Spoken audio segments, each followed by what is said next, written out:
One of the questions we get asked very often is how do I fit more fruits and vegetables into my diet easily? And we're here today to help you think of some ways to do that.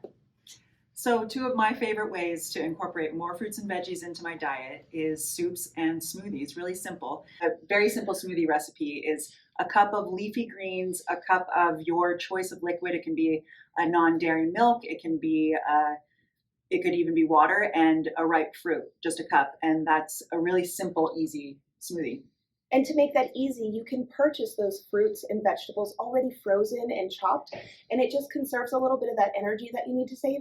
And you can even pack those all on a Sunday so they're prepped individually in baggies, and you can quickly dump them into a single serve container like a Bullet or a Ninja so that there's less dishes to clean, and it's simple to prep in the morning.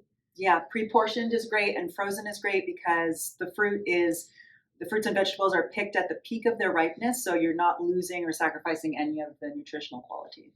So soup is also just as easy. You can, again, buy the frozen or pre-chopped vegetables and just warm some broth and add that to it.